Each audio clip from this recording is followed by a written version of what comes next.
هەمی باقەڵی خاڵی بووت سامر خۆم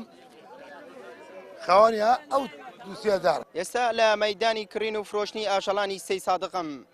دەمەوێت بپرسم ئاخۆ لەگەڵ نزیکبوونەوەی جەژنی قورباندا نرخی ئاژەڵ چۆنە؟ لەگەڵ نزیکبوونەوەی جەژنی قوربانی پیرۆزدا کڕینی ئاژەڵ بۆ قوربانی دەبێتە باس و خواستی هاوڵاتیان. یەکەمین ئامادەکاریش بۆ قوربانی پرسیارکردنی نرخەکەیەتی کە ئەم ساڵ بەوەی هاوردەکردنی ئاژەڵی دەرەوە نرخی ئاژەڵی خۆماڵی کەمی کردووە. ئیمڕۆژ قوربانە نرخی حیوان گەرمە خەڵی لێ کۆشێ لەبەرەوەی سێنێ بۆ قۆچێتی کابرا حیوانێکە سێنیە گوێی لە 10,000 نییە زیاتر ئەداتەبانی ئەوە جیایە ئەمان جەڵەب بە جەڵەبی سێنین بە کۆمەڵ سحری کەمە لە بزن هەتا مەڕ بەس لە 3,000 هەیە تا 4 ڕوع بێکم ئارەوەڵا بەگشتی حیوان هەرزان بووە لە هەموو حیوانێ لە وڵاخیش گشتی سحری ئاوا دابەزیە وڵای ئیساکە ئەلەم 3-4 ڕۆژە نەختێ باشە ڕوو لە باشیەکی ئیتر نازانم خراپترەوێ یان باشترەوێ. تۆفیق عەلی ئاژەڵی ئەم بازاڕە دەکرێت و گۆشتەکەی دەفرۆشێتەوە و دەڵێت ڕاستە نرخی ئاژەڵ و گۆشت بەراورد بە ساڵانی تر دابەزیوە بەڵام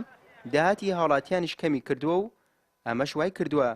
گۆشت کەم بفرۆشێت. ئەو ئەم خەڵکیمانە ئەوەی ڕانداری و حەز ناکە حیوانی ئەم لاولا بێت حیوانی ئێران بێت حیوانی سووری بێت کی حەزەکە منەوە تێسا گێسکی خۆمەیە نازانم چی لێ بکەم یعنی بە قەرزەی فرۆشین سەبووە نمونە هەیە لێرە ڕانێکی داوە بە مەدەی ساڵێک قەرز بەخوای گەورە 50 سەرەدا هەمی قەرز و قۆڵێ لێرە هەمی بە مەدەی مانگ و 2 مانگ و 3 مانگ و 5 مانگ و کابرینی واژەیە خوار پارەکەی نادات. جەزا فەرەج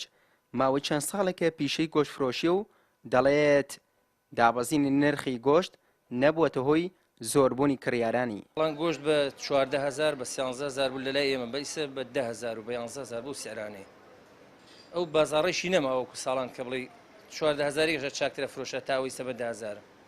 خۆتان بینتان هاوسە پاری پێنەوەی کیلۆی گۆشتم بەرێ بە 6,000 ئەخر بە 6,000 بۆ ئێمەش نایگرێتەوە سیعرە ناچە کابرا نایکڕێ ڕۆژان لەوانێ دە کەسی وا بێ دەڵێ گۆشتم بەرێ بە 6,000 بە 7,000 ئاوە. خراپی بارودۆخی دارایی هاوڵاتیان هۆکار بووە بۆ چۆڵبوونی بازاری ئاژەڵان و لە ئێستا کەشدا کە نزیکبوونەوەی جەژنی قوربانە هۆکارە بۆ دووبارە قەڵەباڵغی ئەم بازاڕە. سوەی محەممەد کەناڵی ئاسمانی پەیام سەید سادق.